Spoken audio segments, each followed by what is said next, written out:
नमस्कार, NMF news पर आप सभी का बहुत स्वागत। मैं हूं आपके साथ अभिषेक पुंडीर। पिछले 7 दिन में लगातार इजराइल लेबनान पर हमले कर रहा है और हमले का नतीजा यह हुआ कि हिजबुल्लाह का जो कमांडर था हसन नसरल्लाह, उसके साथ साथ 7 और जो उसकी टॉप लीडरशिप थी वो मारी गई। लेकिन इसे लेकर दुनिया 2 धड़ों में बटी है।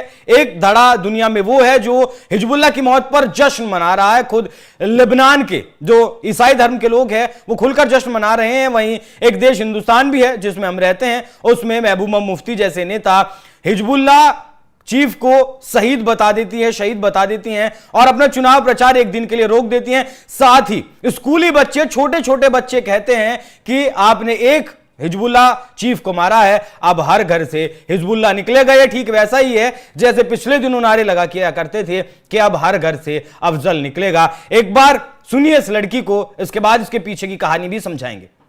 आपने एक हिजबुल्लाह चीफ को मारा है, हर घर से हिजबुल्लाह निकलेगा। I am talking to the Israel, the chief minister of Israel. मैं हर उस इंसान से बात कर रही हूँ जो फलस्तीन के खिलाफ है। मैं लिबनानियंस को हौसला देना चाहूंगी कि वो बिल्कुल भी फिक्र ना करे, क्योंकि हम उनके साथ है। द शिया कम्युनिटी उनके साथ है, हम उनका साथ कभी नहीं छोड़ेंगे, कभी भी नहीं। आपको पता नहीं है कि आपने किसको शहीद किया है। अब हर घर से इस्राइल निकलेगा, अब हर घर से लेबनानिया निकलेगा, हर घर से हिजबुल्लाह निकलेगा। हिजबुल्लाह जिंदाबाद। पंकज जी, मैं सीधा सवाल आपसे पूछूंगा, ये लोग हिजबुल्लाह के साथ खड़े हैं या भारत के विरोध में हैं? जिस लड़की की बात कह रहे हैं ये शायद कश्मीर की लड़की है शायद। मैं तो यही बताऊंगा, इन्हें प्यार की जरूरत है। कहां इन सब चक्रों में फंसी हुई है ये लड़ाई। इजराइल और लेबनान के बीच पैजामे से बाहर हुए जा रहे हैं यहाँ के कन्वर्टेड। इनको पूछ कौन रहा है कि आप घर से निकलो, बाहर से निकलो। अपने घर से, अपने शौहर से बाहर तो निकल नहीं पा रही हैं। कहां हिजबुल्लाह, लेबनान, इजराइल के चक्कर में फंसी हुई हैं। जो लेबनान की, शायद जिनको जानकारी नहीं हो कि लेबनान क्या है, कैसा देश था, क्या हुआ, कैसे बर्बाद हुआ। जिस लेबनान को फैशन कैपिटल ऑफ अरब कहा जाता था, नहीं होगी। इसको क्या मालूम? कोई मदरसा में पढ़ रही होगी, जाके सड़क पे खड़ा कर दिया। इस बेचारी की क्या गलती है? इसे तो हिजबुल्लाह का इतिहास तक पता नहीं होगा कि कैसे बना, किसने बनाया। लेबनान, जिसके बारे में बता रहा था कि ये अरब का फैशन कैपिटल था और ये पेरिस ऑफ द ईस्ट कहा जाता था। इस देश की आबादी 70 से 75% ईसाइयों की थी, क्रिश्चियंस। 63 तक, बिल्कुल। और वहां आप देखिएगा 63 से पहले की जितने भी वीडियोस देखिएगा, लेबनान को बहुत ही प्रोग्रेसिव, बहुत मॉड कंट्री। उसके बाद ईरान में इस्लामिक क्रांति हुई और वहां कट्टरपंथियों का शासन हुआ। ये खोमैनी साहब यही उसको लीड कर रहे थे और जो आज सुप्रीम लीडर बने हुए हैं। और इसके बाद ईरान क्रांति के फलस्वरूप जहां जहां शिया आबादी थी, कम या ज्यादा, वो कट्टरपंथी होती चली गई इस्लामिक क्रांति के बाद।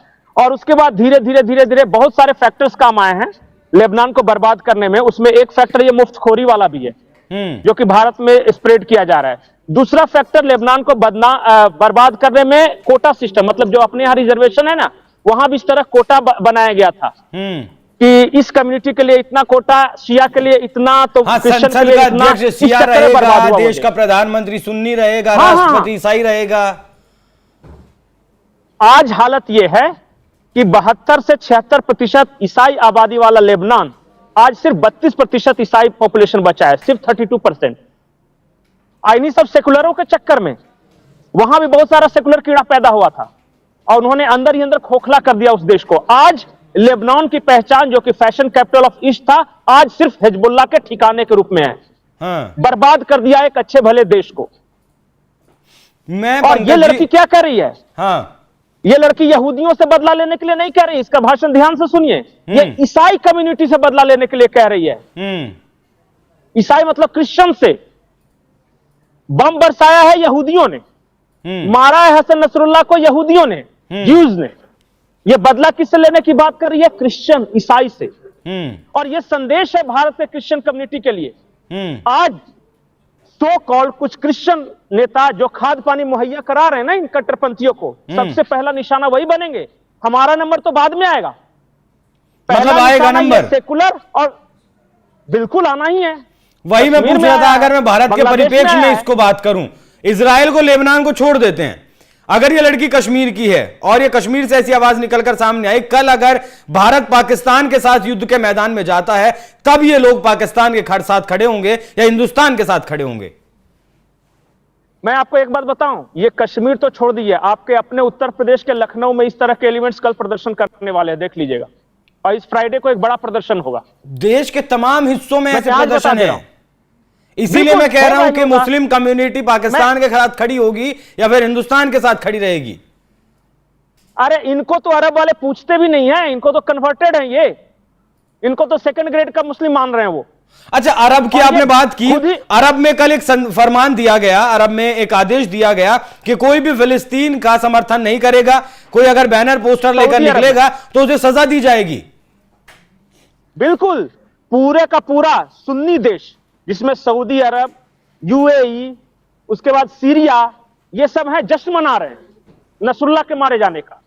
पूरा मुस्लिम वर्ल्ड जो कि सुन्नी मुस्लिम वर्ल्ड है वो जश्न मना रहा है, लिटरली। और हमारे देश में 85% सुन्नी मुसलमान हैं, इनको उस जश्न में शामिल होना चाहिए। लेकिन कहना कि ये सब बेगैरत पढ़े लिखे लोग नहीं है जी, ये सब अंसारी पंसारी जोल्हा धुनिया नाइक फाई की सबको मुसलमान बना दिया है। और ये क्या कर रहे हैं कि बेटे का पैजामा बाप का कुर्ता पहन के घर घर से रसूलुल्लाह निकलेगा बोल रहे हैं। इनको पता ही नहीं कि चल क्या रहा है दुनिया में, इनको पता नहीं कि इकोनॉमिक वॉर क्या है। मेरे सवाल का जवाब नहीं मिला पंकज जी। फिर भी निकले तो एक नहीं, मेरा जवाब इतना है कि ये सब सिर्फ मुसलमान का नाम जानने के, मुसलमान के लिए लड़ जाना है, मर जाना है, इनको आगे पीछे का कुछ पता नहीं। ये लोग भारत पाकिस्तान बात छोड़ दिए, बांग्लादेश और यहां तक कि कल मालदीव भी अगर भारत पर अटैक करेगा तो ये मालदीव के समर्थन में नारे लगाते दिखेंगे। यहां पे ये आराम से रह रहे हैं। मतलब वही बात जो कही जाती है कि इनके लिए इस्लाम पहले संविधान बाद में है, वो एक बार कहीं ना कहीं फिर से सही साबित होती दिखाई दे रही है। इनके लिए इस्लाम भी पहले नहीं है, ये जाहिल लोग हैं, इनको पता ही नहीं इस्लाम। अरे जो पैगंबर मोहम्मद साहब के वंशज हैं वो तो खुश हैं, वो तो जश्न मना रहे हैं। जहां इनका सबसे बड़ा मक्का मदीना है वहां पर जश्न मन रहा है। इनको ये तो स्लम्स में झोपड़पट्टी से बटोर बटोर के लाए गए मदरसा छाप लोग हैं, इनको कुछ नहीं मालूम कि ये क्या कर रहे हैं। मेरा संदेश भारत में रहने वाले ईसाई समुदाय के लोगों के लिए है, आप पढ़े लिखे हैं, आप सब कुछ समझ रहे हैं, भारत की राजनीति के चलते आप इनको प्रश्रय न दें। आपका दुश्मन आरएसएस बीजेपी नहीं है। आप आंखें खोलो, दुनिया देखो और देखो कि ईसाई समुदाय के खिलाफ नारे कौन लगा रहा है।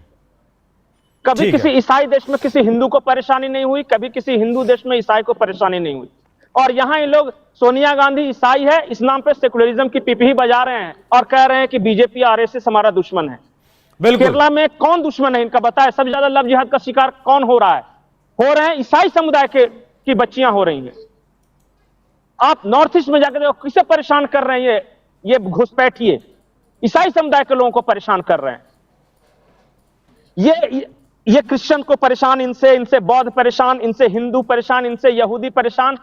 जहां सामने कोई दूसरा है वो परेशान, और जहां मुसलमान के अलावा कोई नहीं है ये खुद एक दूसरे से परेशान।